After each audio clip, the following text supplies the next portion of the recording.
When things feel easy, go all in. In comparison to how things felt a few years ago when we weren't profitable and the company was much smaller, things feel rather easy right now. And easy is probably the wrong word. It's more like boring. Boring in the sense of I know what we need to do to grow the business. I know what we need to do to make our agents successful. And we are doing those things. And while that's boring, it's what grows the business. How do you know when something is an opportunity or a distraction? This is something very top of mind for me right now, and I want to talk about it in today's episode. And normally, I'm sharing something in this podcast that I know worked or a lesson that I learned. And honestly, focus is something that has helped me double my business in the last 2 years. And right now, what I feel like I'm struggling with is we are focused on growing what we know we need to do to grow the team. And the question is, I'm having a hard time finding what is an opportunity versus is this an opportunity versus is this a distraction? So I figured I would use today to talk it through, one, so you can kind of hear where I'm at. And again, the whole point of this podcast is to share with you the journey of growing my company Onyx Homes from start to finish. So if this is your first time watching, thanks for watching or listening. Make sure you like, share, do whatever you need to do on the channel. I appreciate it. And if you want the closest possible look at us growing our company, you can go to onyxhomes.com/school with a K. Link is going to be in the description and you can check it out there. But anyway, let's dive in. So like I said earlier, focus has been the number one thing that has helped me grow my business, or rather double my business in the last 2 years, really more like 18 months. And here's kind of the story on paper. So in 2022, my team did $2.2 million in revenue and was not profitable. We lost money that year. And 2 years later, in 2024, we did $4.2 million in revenue and we were profitable. And in 2025, we're on pace to do about $6 million in revenue. And we have increased our profit margins over that 2024 number. And obviously we're doing $2 million more in revenue. So, or at least on pace to do that. But here's a quote that has stuck with me top of mind is when things feel easy, go all in. And in comparison to how things felt a few years ago when we weren't profitable and the company was much smaller, things feel rather easy right now. And easy is probably the wrong word. It's more like boring. And it's boring in the sense of I know what we need to do to grow the business. I know what we need to do to make our agents successful. And we are doing those things. And we haven't done anything new in quite some time, or at least I haven't. A lot of my time has just been literally the same thing for the last 18 months. And while that's boring, it's what grows the business. And I've just come to the realization that that's okay. There's nothing wrong with that. And where I'm struggling right now is what does go all in mean, right? So when things feel easy, go all in. I am going to continue to just do more of what's already working. And we're doing that in a lot of different fronts. And I actually have a few things that I'm going to spell out of what we're actually doing right now, but I wanted to kind of frame the conversation that we're going to have. So I have watched team leaders, and obviously I'm not going to name names, but I've watched team leaders all over the country that have and had very, very successful teams and very clearly got distracted away from the main thing with something else. And I can't think of any examples where that happened, where the main thing didn't suffer in a very meaningful way. Either stop growing at best case scenario and really shrink at worst case scenario. So I want to make sure I don't do that in my business. At the same point, I don't want to let opportunities pass by while I'm saying I want to stay focused. I want to make sure that I'm hitting all of the opportunities that we can without losing focus. So that's where we're at right now. So these are the questions that I'm battling I'm sharing this because I frankly want your feedback. So if you are listening to this and you're either in the community, if you're following me on Instagram or what YouTube, whatever, like leave a comment wherever you're at and let me know what you think. So here's where we're at right now. I have several things. The first thing is we have doubled down on our partnerships with our lead companies, right? Like Zillow, for example, has they have more than 3x our lead flow in the last 90 days since the beginning of the year. I'm filming this on April 1st, so just finished Q1. 3x our lead flow pretty much in the last 90 days. And that seems like it's only going to continue to increase. We have sharpened our systems, and are really, really doing well with performance metrics. We've been on the Zillow Flex program for over 4 years now. We know how to run that, and we are expanding out into our adjacent market. And we're going to continue to maximize this partnership. We love Zillow. It has been a big part of our growth, and we're doubling down on that because it works. So why wouldn't we? So that's the one thing, and that's not really there's no question there. The second thing is we are moving almost all of our marketing resources into organic content. This, for example, is organic content as well too. But I'm talking more about our consumer-facing content. So this is agent-facing content. This podcast is more of a passion project for me, to be honest. I love talking business. I like talking about business owners, stuff like that. But I'm talking about our consumer-facing content. So there, we have been running an organic YouTube channel for the last 2 years, and we get a very low volume of very high-quality leads. And we want more of it. We've been expanding our YouTube channel to maximize the growth and we're adding in socials.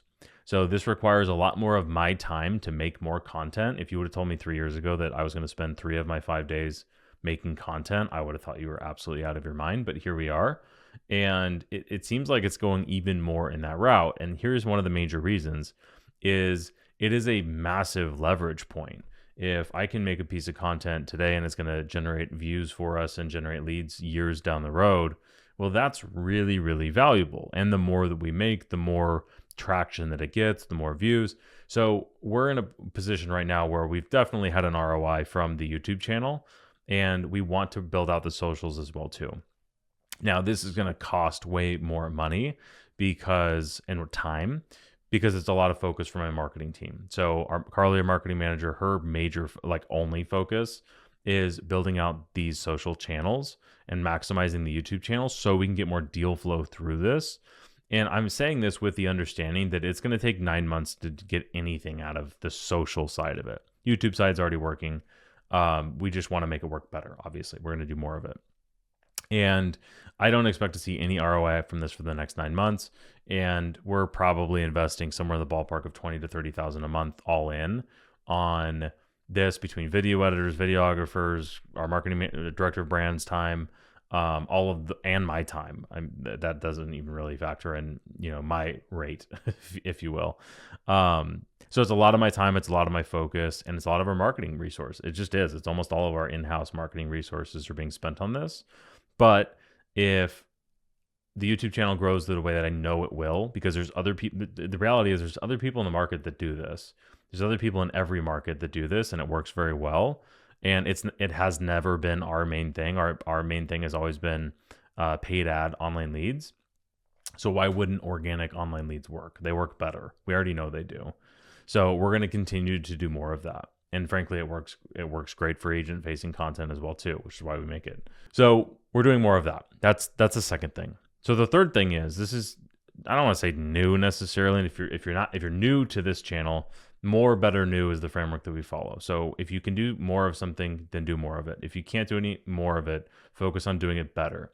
So as I just talked about, we are doing more and better on YouTube, and then we're adding, so technically it would be new, or really it's more content, is the social.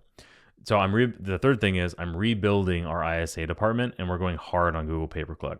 So I've done this in the past and it worked, and I have and I can't even emphasize this enough, way deeper skill set on managing people, managing KPIs, building a sales team, and online ads and a sales system.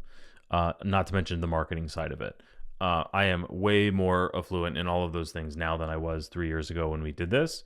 And so we just hired 2 ISAs as of today. They are starting on next Monday. So I'm super stoked about this.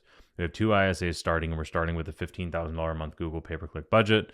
And as we see deal flow coming in from that, we will just expand both the number of ISAs and the ads on Google pay-per-click. So the big thing here is this department will increase conversion rates across all lead sources, period. And we're going to add a new lead source, because we have not been spending money on Google pay-per-click for the last 3 years. Based on our budgets and based on knowing how these numbers work, this should add 3 to 6 deals per month, 75 to 160 grand in revenue per month. once this is up and running, which again, this is probably going to take 6 months to start to see deal flow from it. And it'll probably take 12 months to really see an ROI from it. But I'm okay with that. We're building for long-term growth here as well too. And this is also going to help our other lead sources, which will be more of the immediate revenue as well, increase in revenue right there as well. The reason we're doing this is because we're going all in on content. When it works, we're going to have a large volume of lead flow coming through it, and we're going to need an ISA department to do it. So we might as well already build it, already have it cranking before we have the lead flow coming in. So we're going to get deals from the Google pay-per-click and the online ad side, and then we're going to flow the organic leads right through the same system as well too. So we're going to be recreating the wheel. We don't have to build anything there. It's already there. It's already going to work better, and we're going to be able to plug a lot of the holes that we've had in our bucket there. So yes, this is a ton of my time because I have to manage, I have to train, I have to make sure we have retaining those people in those positions, and I have to manage the advertising, and then I have to build all the sales funnels, and I have to build all the basically the campaigns and the action plans, because that's all I do, all of that as well. That's the marketing side that I will always I have always held on to. So it's going to take a ton of my time, but it's also super high leverage. If I can jump on a 30-minute call daily to get our ISAs for our daily huddle, and they go in and they set 2 to 5 appointments every single day for our agents, that's gold for the agents, and that's going to be really high leverage for my time as well too. So I'm happy to invest that time. So that's the third thing we're doing, and those are the ones that we're all doing for sure, right? We're doing doubling down on our partnerships. We are doing the content for organic, and we are building the ISA department. The second, the next two things that we're talking about, this is where it's like, is this an opportunity or is this a distraction? So here's what they are.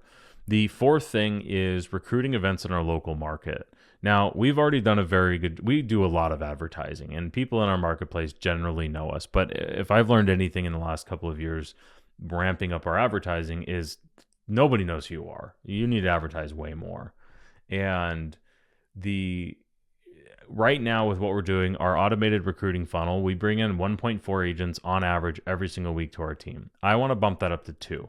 Now, I have tried to just do more of what we're already doing, which would require spending more money. And I have done that, and it just didn't really work.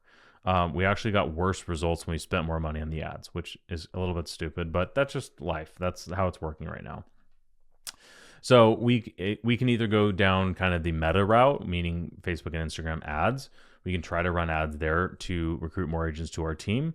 We did that over the last handful of months. We saw some success from it, but not a ton. And it doesn't make me think that that's the best thing for it. My other thought was to do recruiting events that are local in market.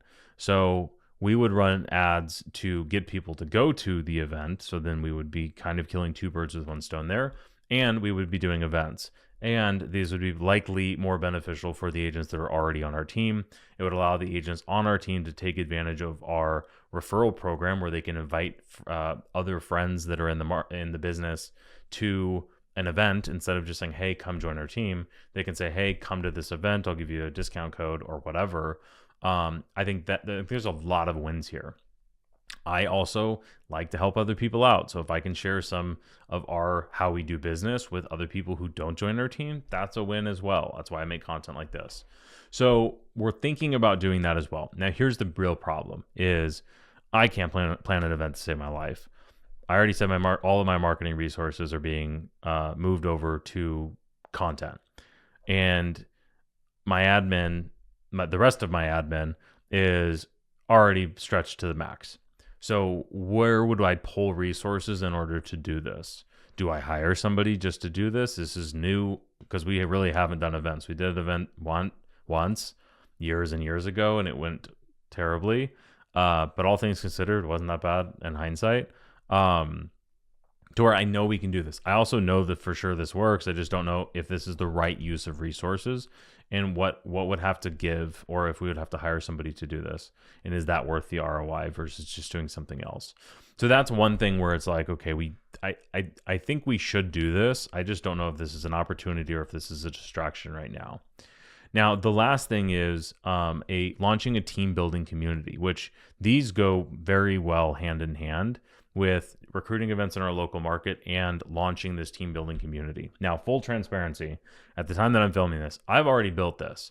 I did all of the work to document our foundation. Basically, what I mean by that is I have taken everything that we do to run our team here to build it from zero to 600, almost $660 million in volume since 2020. So in 5 years and a quarter, we have done over 600 million in 5 years. And I documented our entire foundation of how we run our company. Even our automated recruiting, I like step-by-step of exactly how to build it out. Like I mentioned, we're onboarding 1.4 agents every single week. Our onboarding process is almost completely automated. Our team agreements, I mean, everything. I already have it built. And I did it because this is what I love talking about. I love talking about the business side. Talking about how to do an open house makes me want to stab my eyeballs out. But talking about how to grow your team and make it more profitable, grow your team faster, make it more profitable. That is what I want to talk about. I love talking about that. Now, that's not our core business by any stretch of the imagination, but there's obviously benefits from it as well too. This would be a paid community, and this would allow for me to make more content about the stuff that I enjoy, help other people. Like all of those things are good. Obviously, these communities are high positive, like free cash flow companies. Yeah, well, yeah, it'd technically be a separate company, but they're very high cash flow, and it would benefit from our content, and it would benefit from doing local markets as well too. So my thought here is I could probably invest 3 to 5 hours a week and make this community a killer community, spin off some serious cash flow, and do something that I really enjoy, like with 5 hours of my 50-hour week. But is that the best place to put it? I don't know. I know there's a market for this. I've helped other team leaders. I've got a lot of feedback from people that maybe from you that want more of how to actually build the team. But the reality is I'm not at an EXP. I'm not at a Reel, and I want to grow my business, not anything else. So I haven't really spent very much time talking about other team leaders just because I don't have that much time for it. But if I carved out 4 or 5 hours a week to really spend with this community, it could bring a lot of cash flow, and it would make the recruiting events in our local market make even more sense because we could piggyback them one after another, which would make our lives a lot easier. And that free cash flow would more than cover, obviously, the advertising costs for the events themselves. So that's where I'm at right now. I'm trying to figure out if this is an opportunity or if it is a distraction. If you could, this would be super helpful, is either join the free community by going to onyxhomes.com/school, because I put a lot of content in there as well. That's the best possible place to go and see us building the business. But go on Instagram at Christian Stubbs and shoot me a DM. And if you're watching this, let me know what you think.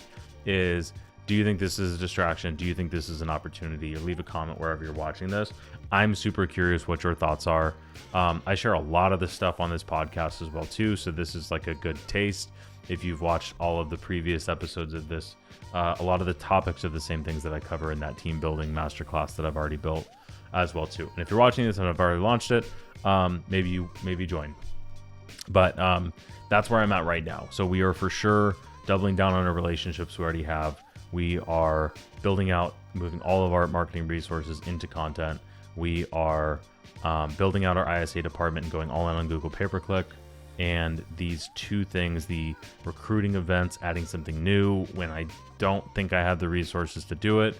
And then same thing with the community as well too. I know I could take my time and do it. I don't mind investing the additional time, but I would likely need to hire admin there as well too. And I think those things would cross over. So I'm curious what you thought. This episode, totally different from what we normally do. I like to share something that's already working. However, focus has been the thing that's worked for me for the last 2 years. And I don't know if I'm struggling with focus or if I'm sitting on an opportunity and not taking action on it. So if you want the closest possible look of me growing my business from start to finish, go to onyxhomes.com/school.